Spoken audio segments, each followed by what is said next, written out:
पिछले हमारे Thursday session में हमने फैमिली हार्मनी की बात की थी और कई लोगों को बहुत अच्छा लगा वो सेशन। कई लोगों ने कहा था कि हमारे मन की बातें थी, ये हम चाहते थे कि इस प्रकार की बात हो। उस फैमिली हार्मनी का सार फिर मैं एक 6 सूत्र 6 पॉइंट के माध्यम से वापस बता दूं। चूंकि सबका इंटरेस्ट काफ़ी बना था तो ऐसे लग रहा था कि सबकी दिल की गहराई से कहीं ना कहीं इच्छा है कि फैमिली में एक हार्मनी रहे। और फैमिली हार्मनी का अर्थ हमने यही निकाला था कि जहाँ पर खुशियाँ भरी हो, सुख की लहर हो, हर कोई खुश हो, प्रसन्न हो, एक दूसरे परिवार के सदस्य के लिए उसकी चाह हो, उसके साथ बैठ करके बात करने की इच्छा हो, हंसी मजाक हो, यह माहौल जो हमें कभी कभी फेस्टिवल के समय या कहीं बाहर घूमने जाते हैं, आउट स्टेशन, हिल स्टेशन, तब होता है। और हम चाहते हैं कि उस प्रकार का माहौल हर दिन हर पल हमारे जीवन में हो, और खास करके परिवार में जब हम हो तब तो वो होना ही चाहिए। कंप्लीट फियरलेसनेस, किसी का कोई भय नहीं, किसी का कोई डर नहीं, बड़े छोटे एक समान, इस प्रकार का माहौल परिवार में हो, उसे ही हम कंप्लीट फैमिली हार्मनी कहते हैं। तो इस कंप्लीट फैमिली हार्मनी को 6 सूत्रों में मैं इसका सार फिर से बता दूं, जो हमने उस दिन के बाद में एक क्लोज्ड कोई ग्रुप में हमने फिर बात की थी, तो वो ही मैं रिपीट कर देना चाहता हूं। 6 points to complete family harmony. कोई बताएगा उस दिन? पुनीत, ABCDEF आसानी हो जाती है थोड़ा याद रखने में। 6 पॉइंट्स ABCDEF। ABCDEF। ए से है एक्सेप्टेंस। एक्सेप्टेंस का अर्थ है परिवार में जो सदस्य जैसा भी है उसे वैसे एक्सेप्ट करना, without any comparison, without any complaint. कोई कंप्लेंट, कोई कंपैरिजन नहीं होनी चाहिए। ये फैमिली डिसहार्मनी में ये बहुत बड़ा रोल होता है कि अपने ही बच्चों की या तो कंपैरिजन होती है कि देखो तुम उनके बच्चों को देखो, इनके बच्चों को देखो, वे क्या करते हैं, वे पढ़ाई करते हैं, पढ़ाई के अलावा म्यूज़िक सीखते हैं, डांस सीखते हैं, ऐसे करते हैं, वैसे करते हैं, कंपैरिजन होती है। या कंप्लेंट्स पर कंप्लेंट, तुम कुछ नहीं करते हो, पढ़ते नहीं हो, खाली टीवी देखते हो, लेट सोते हो, लेट उठते हो। ये जब होगा तो कंप्लीट एक फैमिली हार्मनी नहीं हो सकती है। तो सबसे पहला सूत्र है A for acceptance. Accept family members as they are, as they look, as they behave. Complete acceptance of every family member as they are. Number 2, B for बच्चे बन के रहो, बड़े मत बनो। B फॉर बच्चे बन के रहो, बड़े नहीं। लाइफ में जितनी फ्रिक्शन होती है, जितने कॉन्फ्लिक्ट्स होते हैं, जितनी परेशानियां होती है, जितना स्ट्रेस क्रिएट होता है, जितने झगड़े होते हैं, सबका बड़ा कारण यही होता है कि आदमी अपने आप को बड़ा मानता है। बड़ा तो बड़ा मानता ही है, छोटा भी बड़ा मानने लग जाता है। और होना चाहिए उल्टा कि बड़े भी अपने आप को छोटे माने और छोटे छोटे बन के रहे। ये होना चाहिए।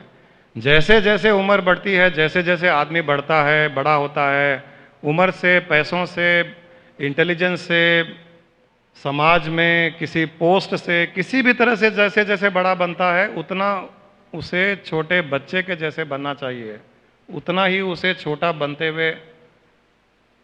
हुए रहना चाहिए। बड़ा मतलब सारी दुनिया का बोझ सिर पर लेके चलना होता है। एक्चुअल में बोझ होता नहीं है, माना जाता है। कोई गुजराती के कहावत में बताया जाता है कि जैसे किसी बैलगाड़ी के ऊपर बहुत सामान लदा हुआ है और दो बैल उस गाड़ी को चला रहे हैं, लेकिन उसके नीचे एक कुत्ता चलता रहता है। बैलगाड़ी के नीचे कई बार आपने देखा होगा कुत्ता चलता रहता है, और कुत्ता ये सोचता है कि देखो मैं कितना बोझा उठा के चल रहा हूं।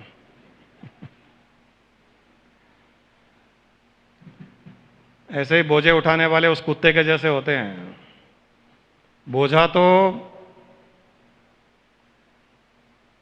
सही मायने में देखा जाए तो और कोई उठा रहा है, और कोई का अर्थ कोई भी हो सकता है, और सबसे हाईएस्ट और कोई में वो है, ईश्वर है, वो उठा रहा है सबका बोझा, वो उठा रहा है।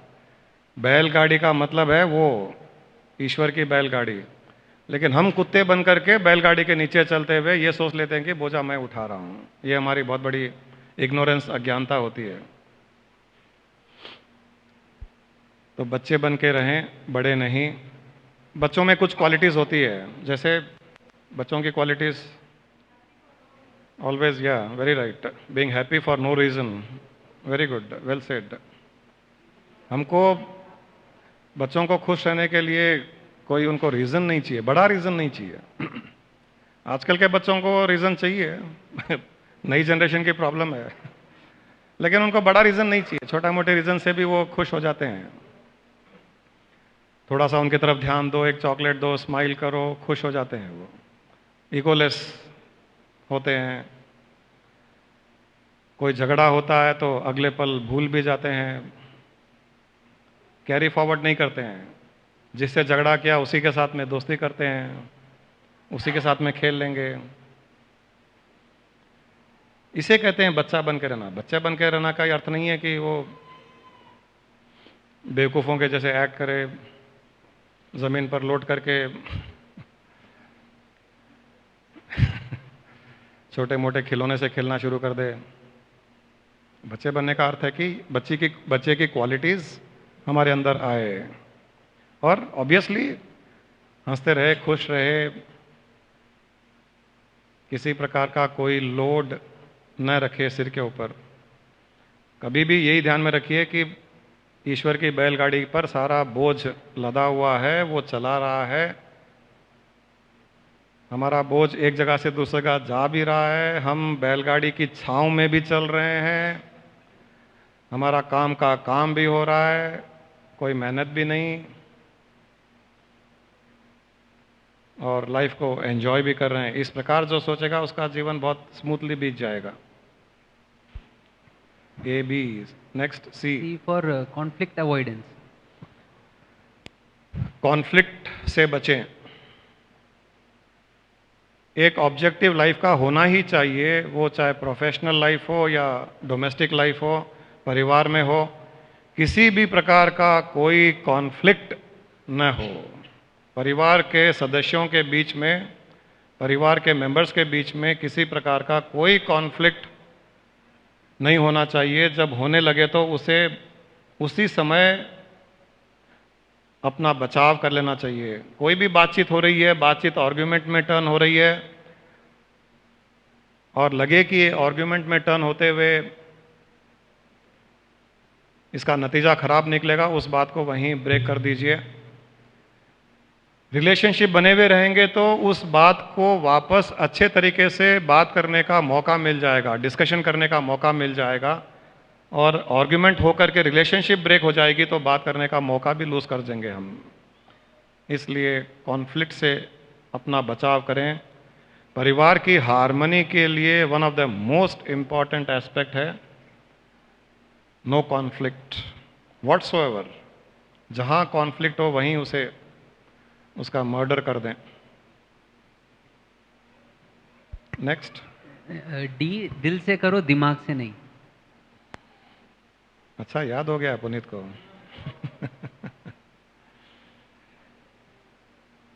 हर परिवार के सदस्य को दिल से प्रेम करो। हर परिवार के सदस्य को, मेंबर को दिल की दृष्टि से देखो, दिमाग की दृष्टि से नहीं। जहां दिमाग की दृष्टि से देखोगे वहीं उसमें अच्छा बुरा सही गलत, मेरे बच्चे ऐसे दूसरों के बच्चे ऐसे, खाली बच्चे ही नहीं, वो चाहे माँ बाप हो, भाई बहन हो, सास ससुर हो, बहू हो, जेठानी देरानी हो, किसी के भी साथ में दिल से अपना रिश्ता बना करके रखें, दिमाग से नहीं। जहाँ दिल से होगा वहाँ कभी भी कोई डिसअपॉइंटमेंट नहीं होगी, कोई डिप्रेशन नहीं होगा, हर समय खुशी रहेगी, क्योंकि दिल वाला केवल देना जानता है। दिल वाला कभी भी दे करके वापस कुछ लेना नहीं जानता है, उसे कहते हैं दिल वाला होना। दिमाग वाला दिमाग वाला व्यापार करता है, मैं इतना करता हूं सबके लिए, मेरे लिए क्या किया जाता है। ये पॉइंट परिवार में कई बार उठता है, आप ध्यान दीजिए, जब जब झगड़ा होता है सबसे पहले ये पॉइंट उठता है। आदमी कहता है मैं इतना करता हूं, अपने आप को रगड़ता हूं, इतना स्ट्रगल करता हूं, 12-15 घंटे काम करता हूं, किसके लिए करता हूं? पत्नी को कहता है तुम्हारे लिए करता हूं, बच्चों के लिए करता हूं, और वही मुझे सपोर्ट नहीं करते हैं, इज्जत नहीं देते हैं, मान सम्मान नहीं देते हैं। मैं मांगता क्या हूं? 2 टाइम की रोटी, थोड़ी सी खुशी, थोड़ी सी शांति। वाइफ भी जवाब में वही कहती है, मैंने सारा जीवन लगा दिया है परिवार के लिए, अपने माँ बाप को छोड़ करके इस घर में आ गई। ये है ना, बात सही है ना? लेडीज को पूछेंगे तो यही कहेंगे, हमने सारा जीवन परिवार के लिए लगा दिया है, आपके लिए, बच्चों के लिए, माँ बाप के लिए, सास ससुर के लिए, केवल उनका ही ध्यान रहता है, वो क्या खाना पसंद करेंगे, क्या नहीं करेंगे, कौन कब उठेगा, किसको कब क्या चाहिए, कपड़े उनके धुले नहीं धुले, इस्त्री हुई नहीं हुई, ऑफिस से लेट आएंगे तो उनको खाना किस प्रकार का चाहिए, बरसात हो रही है तो उनको क्या पसंद है, हर चीज वो दूसरों के लिए करती है। और वैसे ही बच्चे भी बोलते हैं, हमको पैदा करके कोई बहुत बड़ी मेहरबानी नहीं की हम पर, वो गलती आपकी है, आपकी गलती हमको भुगतनी पड़ रही है। कई बच्चों ने बोला ही है, हम दुनिया में आए तो माँ बाप की गलती से आए हैं, गलती करे कोई सजा भुगते कोई।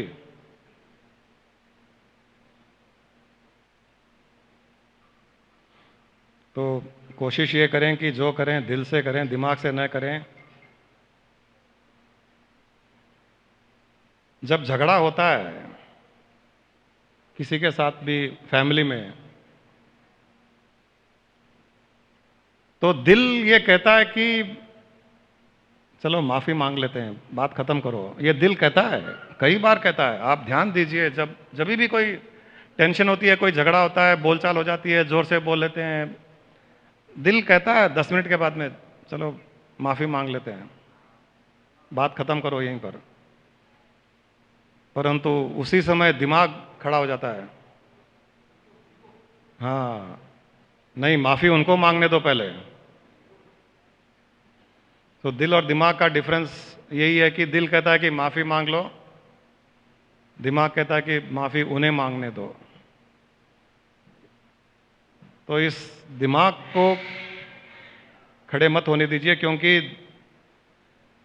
खाली इस झगड़े की बात पर ही नहीं, लाइफ की किसी भी सिचुएशन में दिल जो बात कहता है वो किसी न किसी रूप से हमारे लिए अच्छा होता है, क्योंकि दिल डायरेक्टली कॉस्मिक फोर्सेस से कनेक्ट होता है। दिल में भावना उत्पन्न होती है, दिल भावनाएं उत्पन्न करता है, और जहां भावना उत्पन्न होती है उसे कहा जाता है कि वो कॉस्मिक फोर्सेस से डायरेक्टली कनेक्टेड है, या ईश्वरीय तत्व से वो जुड़ा हुआ है, और ईश्वर की भावना दिल के द्वारा उत्पन्न होती है। तो लाइफ में कोई भी सिचुएशन में दिल जब कुछ कहता है और दिमाग और कुछ कहता है, तो दिल की बात मानिएगा। हो सकता है उस समय लगेगा कि नहीं, जो दिमाग कह रहा है वो ठीक लग रहा है, क्योंकि समाज में लोगों को देखा हुआ है इसी प्रकार से डील करते हैं, तो दिल की बात को दबा दी जाती है। तो अक्सर आपको बाद में पता चलेगा कि नहीं, दिमाग वाली बात ठीक नहीं थी, दिल वाली ठीक थी। तो जिसमें हिम्मत है, जो कोशिश कर सकता है, उसे दिमाग की बात नहीं दिल की बात सुन करके आगे बढ़ना चाहिए। ये अलग बात है कि शुरू में पता नहीं चलता है कि दिल की बात क्या है, दिमाग की बात क्या है, और इसको सेपरेट करने के लिए जो थोड़े इवॉल्व हो जाते हैं, थोड़ा ध्यान करते हैं, सत्संग में जाते हैं, उन्हें धीरे धीरे पता लगने लगता है कि दिल की बात क्या होती है और दिमाग की बात क्या होती है। Next. E for expectations reduction. E for expectations को कम करना। हर कोई हर किसी से कुछ ना कुछ एक्सपेक्टेशंस, आशाएं, अपेक्षाएं बांध के रखता है, और उसी के कारण गुस्सा आता है, क्रोध आता है, चिड़चिड़ापन होता है, इरिटेशन, फ्रस्ट्रेशन होता है। ये कई स्टडीज़ में ये पता चला है कि 80% गुस्से का कारण होता है एक्सपेक्टेशंस। आदमी एक्सपेक्टेशंस ड्रॉप कर दे, उसका गुस्सा उसी क्षण खत्म हो जाता है। कई लोग पूछते हैं कि गुस्सा कैसे कम करें। मैं कहता हूँ गुस्सा कम करने जाओगे तो गुस्सा कम नहीं कर पाओगे, आप एक्सपेक्टेशन ड्रॉप कर दो, छोड़ दो, गुस्सा ऑटोमेटिक कम हो जाएगा, इरिटेशन कम हो जाएगा एक्सपेक्टेशन ड्रॉप करते ही। और हर कोई छोटी मोटी एक्सपेक्टेशन लेकर के चल रहा है। जितनी कम करेंगे एक्सपेक्टेशन और जितनी एक्सेप्टेंस बढ़ा लेंगे लाइफ में, उतनी लाइफ स्मूथ होती चली जाएगी। Last. F for forgive and forget. F for forgive and forget. Forget and forgive. पुरानी बातों को भूलते जाइए, माफ़ करते जाइए, क्षमा करते जाइए, क्षमा मांगते जाइए, लाइफ को आगे बढ़ाते जाइए। पुरानी बातों को कैरी फॉरवर्ड मत कीजिए। अक्सर लोगों की आदत होती है पुरानी बातों को कैरी फॉरवर्ड कर करके अपने प्रेजेंट को ख़राब कर लेते हैं। लोग या तो पास्ट में जीते हैं या फ्यूचर में जीते हैं, और उस पास्ट और फ्यूचर के कारण ये बीच में प्रेजेंट सैंडविच बन जाता है, और हम प्रेजेंट के जॉय को भी एंजॉय नहीं कर पाते हैं। इसलिए फॉरगेट एंड फॉरगिव। ये 6 points repeat quickly. A for acceptance. B for बच्चे बन के रहो, बड़े मत बनो. C for conflict avoidance. D for दिल से करो, दिमाग से नहीं. E for expectations reduction. F for forget and forgive. सो इस नए साल में ABCDEF